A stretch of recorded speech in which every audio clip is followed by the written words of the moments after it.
ಸಿಹಿ ಗೆಣಸು ಅಥವಾ ಸ್ವೀಟ್ ಪೊಟ್ಯಾಟೊಯಿಂದ ಈ ಜಾಮೂನನ್ನು ಮಾಡಿದ್ದೀವಿ ಅಂದರೆ ಯಾರೂ ನಂಬೋದಿಲ್ಲ. ಅಷ್ಟು ಸಾಫ್ಟ್ ಸ್ಪಾಂಜಿಯಾಗಿ ಈ ಜಾಮೂನ್ ಬರುತ್ತೆ.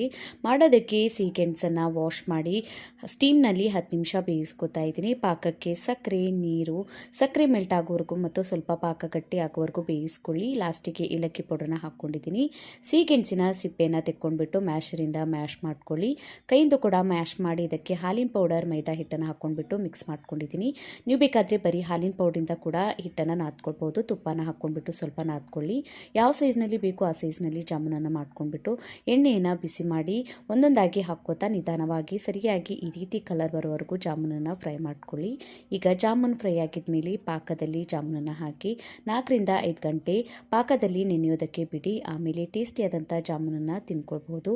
ಟ್ರೈ ಮಾಡಿ ಕಮೆಂಟ್ ಬಾಕ್ಸ್ ತಿಳಿಸಿ. ವಿಡಿಯೋ ಇಷ್ಟ ಆಗಿದ್ದಂದರೆ ಲೈಕ್ ಮಾಡಿ, ಶೇರ್ ಮಾಡಿ, ಇನ್ಸ್ಟಾಗ್ರಾಮ್, ಫೇಸ್ಬುಕ್ಕಿಗೂ ಫಾಲೋ ಮಾಡಿ. Thank you for watching.